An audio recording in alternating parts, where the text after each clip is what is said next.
Right, I'm back.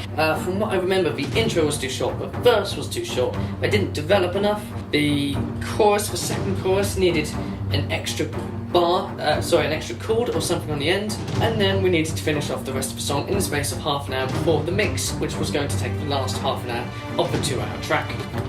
So, let's get straight into it. I remember now that we had some MIDI issues around here. If I do that, it should be okay.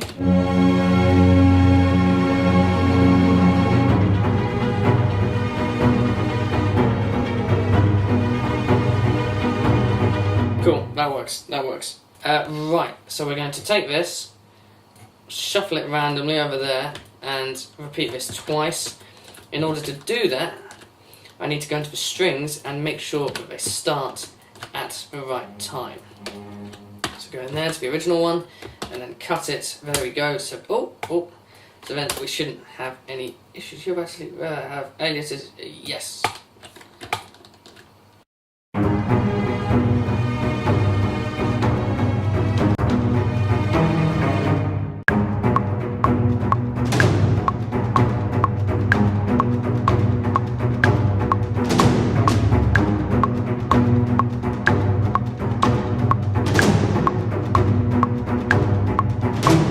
That kind of worked. I think some of my timing was a little bit off. So what I need here is something to keep it driving along, either in the percussion section or the string section where I've got the spiccatos playing. Or I go both at the same time. I'm sort of thinking both. No, I'm thinking one, and then in the next chorus it'll be both.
Okay, so now, if you listen how quiet that is. It's because the modulation has not kicked in, or it's not even there apparently. What's interesting though, is I should be able to adjust the modulation on all of these, but because they were done the way they were, it wasn't letting me. There we go. Next bit, bridge.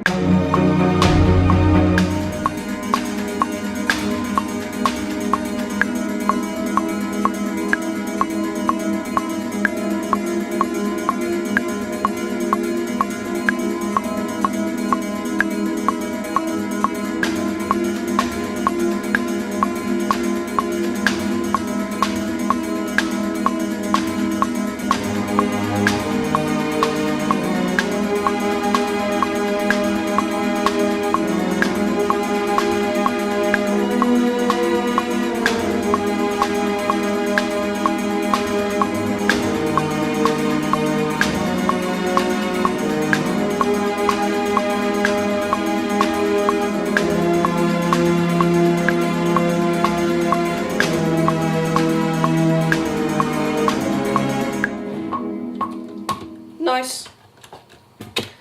Using a little bit of modulation wheel there to give it a little bit more emotion. But I don't like where the note ended up going.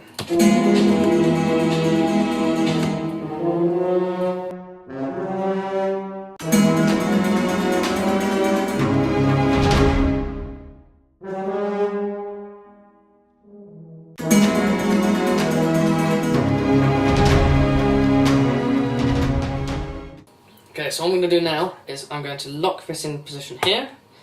It's weird, it's like unlinking it from where I'm clicking, that's the idea.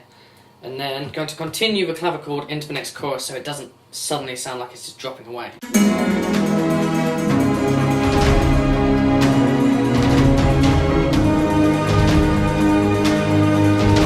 Okay, trying to put my clavichord in there is actually a little bit more difficult than I thought it was going to be. So I'm going to add in a choir, because I think that will thicken it up nicely. Cool, I'm just going to move this off to the side because you don't need to see it. I'm not doing anything special with it, just finding the chords.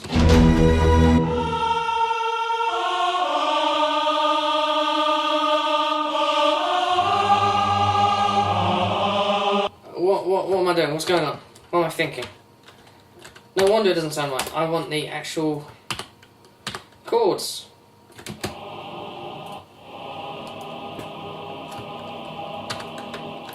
And I don't need all of that low stuff down there.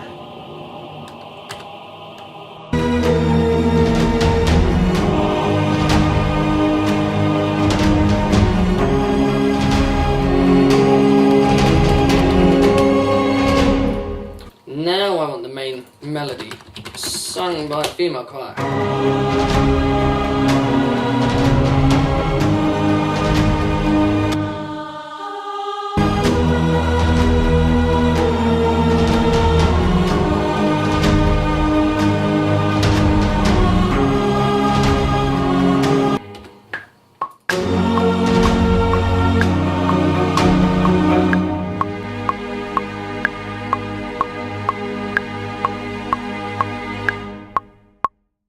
So now I'm just adding in the final chord, like that, down there, down there.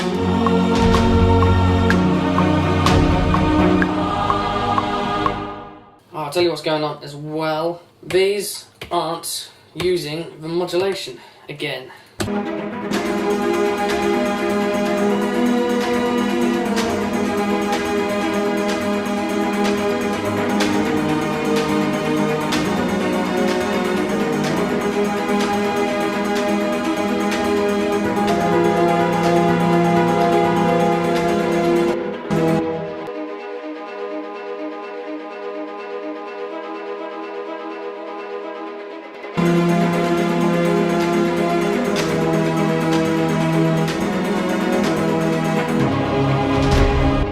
Okay, last thing before it's half past, and I have to get onto the actual mixing of things.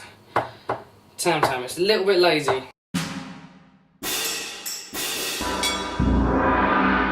But I think it's needed to sort of lift it up, lift this section up. I'm really struggling to get the transition right between the two.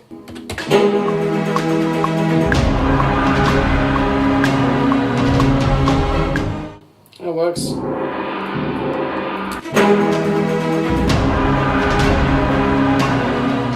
No idea what's making these go crazy every time I press play, but I don't want to know. Oh, this was meant to be doubled up as well. Okay. Whoops. Let's just quickly do that. Okay. Right, I'm fed up of that. Really am. Copy that. You're a completely different section now. Give up.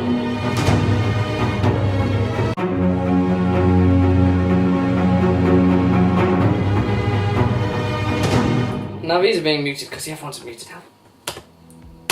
No, wait. So I've decided I'm going to actually leave the mixing until tomorrow and work on that in a bit. So next time you see me, it'll be the next day. And I will have had a chance to rest my ears because I am getting a little bit wary of hearing the same thing over and over again. Right then, it's the next day and I've actually moved my mic in case it sounds slightly different than it did a moment ago. We're on to the mix. I've got half an hour left and I am going to export all of these tracks as I normally would for a mix, re-import them into a new project, and then start mixing from there. So, I'm going to do that now and get back to you in a moment. So when you actually import all the audio, it's going to look like this, and it looks absolutely crazy, and you can see at the top, it's still creating overviews for every single one of these audio files. It's taking that long. So I'm going to let it do that first, and then what I'm going to do is something called strip silence, and it's quite useful. So now that's all done loading, I'm going to select each track in turn, hit Command X, make the threshold 1, minimum time to accept to silence 4, pre-attack time 1, and post-release time 1 as well, 1.00. click OK. You can see it's done that. So all I'm going to do is do each one in turn. All I need to do is press the down arrow, Control X, thankfully it saves all my settings, enter. Down, Control X, enter. Keep going through. Now, my next step will be to organise things close together. So the way I usually mix things is I literally go from the start. I don't care what instrument I start with. I don't care if it's a kick drum first or any sort of percussion first or the lead singer first. I ignore that. I don't go for the lead thing first. I just go for whatever catches my attention first. And then I build it up like Lego bricks from there. Right, I'm going to keep it like that for the moment. No particular reason, I just like that setup. And if I really wanted to, I could sort it by a little bit of colour as well. Okay, that'll do. I'm going to give myself 20 minutes from here to mix this. So first things first, I've got to listen to the start and see what sort of levels we got.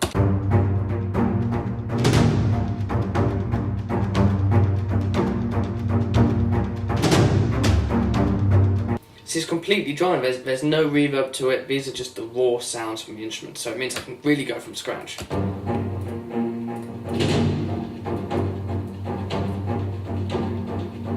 First step is to add some reverb. I'm going to be using Slate Digital and I will be creating a bus. So let's just call this string reverb.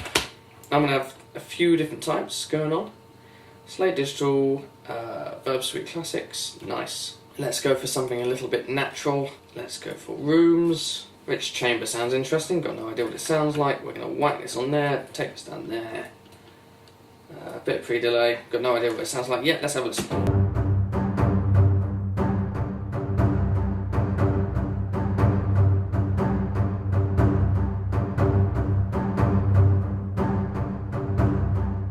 And my fails are playing actually once you solo stuff. That's the issue with creating something really quickly, you do end up making mistakes. Oh, also, I love whacking a ton of air on the strings. So what I mean by air is this. Oh, virtual mix rack, and whack on the air. Take a listen to this.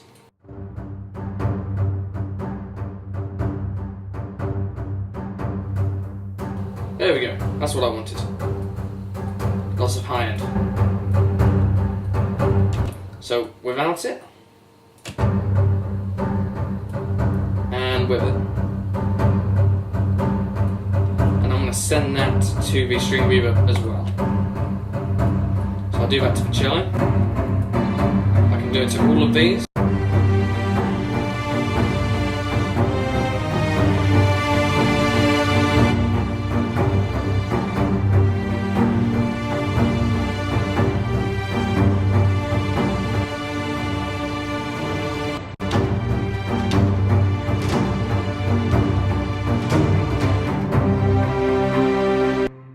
The percussion to have more oomph.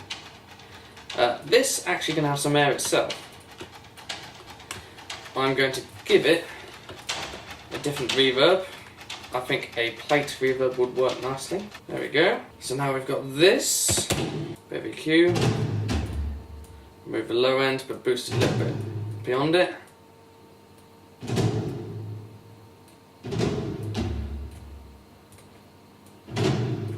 Bit of compression, you want that after the EQ so you don't end up compressing the nasty stuff. Oh. This one, the Studio Fet, it's very punchy. Bit of distortion. There we go. I mean there's a bit of reverb on it already, let's see what happens if I put it to the same as... Oh wow. So now I know these strings will work very similarly to the others. So this is the top line along with the French horns. These can be track stacked. Let's compress these together. No particular reason, I just feel like it.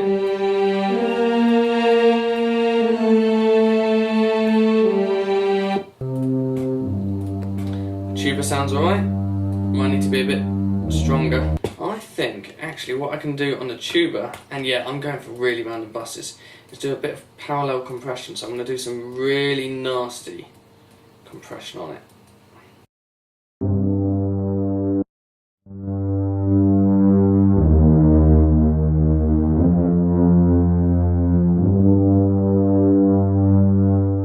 Along with a bit of distortion.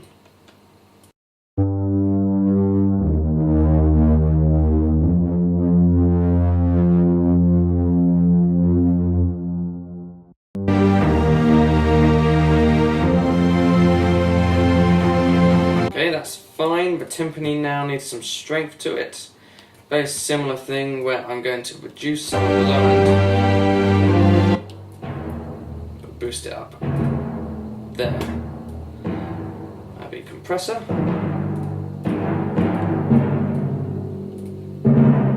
It's got quite a lot of ring to it. Let's go for that.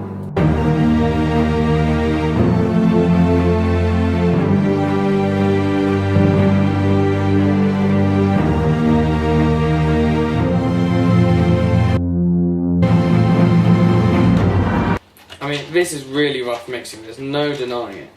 But what I'm going to do really is, after I put in the effects, I'm going to then automate the volume of different things to really bring up a few rises and swells and movement throughout the whole piece.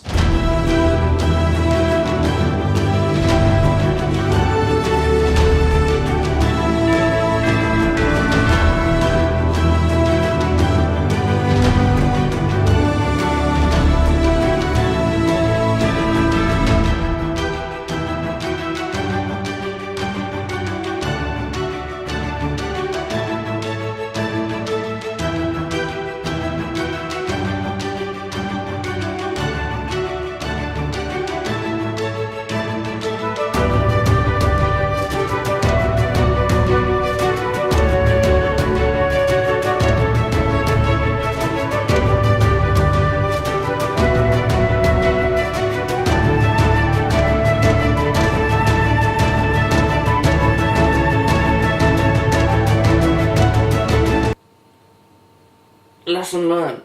Don't mix at 11:30 at night. You cannot think properly, you really can't. I've got no idea how this is going to sound, or even if it sounds better than what I was just doing when I composed the track. I know it sounds full at the end, but something is up in these middle bits. Something really is. I'm going to go over a little bit of what I did. You probably don't want to copy me at all unless you're in a massive rush. Like I'm sort of doing here. So the idea is you have a couple of reverbs, maybe 2 or 3. You have like a short one, a medium one, a long one. In this instance I've used a room and a natural.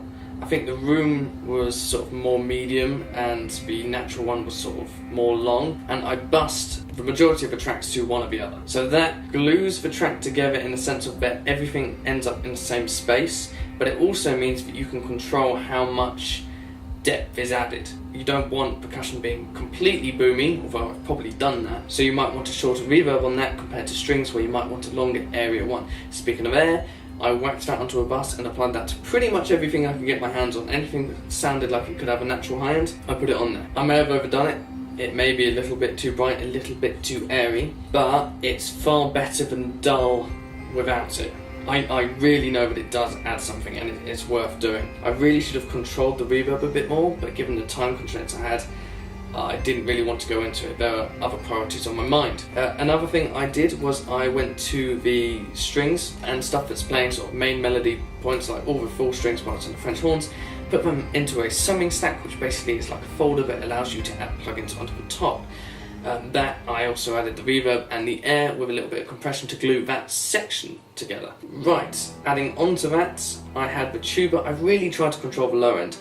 My space isn't really great with it. I always find that there's quite a few resonant frequencies, so I can't really tell how this is going to translate onto other things, but it shouldn't be too bad. It's not too aggressive, but of course I did a bit of parallel compression. The clavichord didn't do really anything to it. I should have gone for a dry signal. I forgot that there would have been some reverb on the plugin. That's my bad. So the ending I actually had to cut off because something happened in the bounce sound. I hadn't listened to the track before I bounced it down, and I didn't listen to the track before I ended up cutting things up and doing all this, and I don't want to go back into the project just to find that ending bit. So I cut it up and moved it around. I found some extra rolls of timpani that I already had, chop it up, move that to the ends of sections because it needed it in order to do a smooth transition. Same goes for the tam-tam. I think I copied and pasted that a few times so that the timpani rolled into the tam-tam hit, which just smoothed things out a little bit. The majority of automation went on in the bridge section. I was really trying to go from that clavichord where it's slightly softer compared to the rest of it, and then build up each instrument as it goes along, each instrument crescendoing to the next one, and so on and so forth, before it gets to the main chorus. That all worked. By that main chorus where the female choir and the male choir is added together in that summing group, it worked fine. It worked fine. It's big, but it's not as much oomph as I would have liked it. Whew. It really was a lot of work to get that done in such a short amount of time. But hopefully this has shown you a few different ways that you could do things. Of course, I would never suggest mixing something in half an hour and literally only applying reverb and air and compression. Mastering. I added onto that a supercharger because I really quite like the emphasis that it gives. It allows you to control the character with bright, warm and fat. I often go for bright. Turns out I quite like airy things with oomph in the background, so you have that dynamic range or that frequency range. Barely any, zero compression, as little as I could do on it, with a tiny bit of saturation. Again, it's just trying to give it an edge, trying to give it something to bite onto. Although then again, I did pull it back quite a bit, so it became a little bit of a subtle parallel compression. Virtual Mix Bus had a bit of lift. Again, I'm going for air. What's wrong with me? I need to think about this next time. And some, what do you call this? Is this a saturator? I guess it is. I think these are all saturators. Yeah, so again, it's just the added harmonics on the top that it's adding. It's blending everything you've already got and just putting it into this overall tone of just power. That was the idea. I'm not sure if I did anywhere near that for the start part. Followed up by an EQ. So I lifted it up a little bit around a wide range in order to just rise the track from where it was. The bass was again a little bit too heavy. It could be my room, so we'll see how it translates with other things. Speaking of translating, if you're really mixing something, you want to do it with multiple speakers. You want to go through your rubbish PC speakers, your earphones, your phone, just go across everything, even your car speakers, and just test it, see what happens. Maybe not with film music like this, but if you're mixing anything else. So hopefully that shows you what can be done and the process that can be involved in order to mix something like an orchestral track. I will do it weekly. Next time I'm definitely focusing more on automation and double checking that the tracks that I bounced are what I wanted from what I originally composed, because something was weird. Across the whole thing, something was not right. It's almost like things had shuffled, or I clearly lost my mind when composing something like that. I hope you enjoyed this. This has been The Empire. I just literally name it what it sounds like by the end. I'm sort of thinking Roman Empire coming back from the brink. I'm sort of thinking a little bit historical in terms of where this music is heading. And I shall leave you with the finished, mixed, roughly, mastered, even more roughly, track, along with a time lapse of me creating it. So, I shall see you in the next video.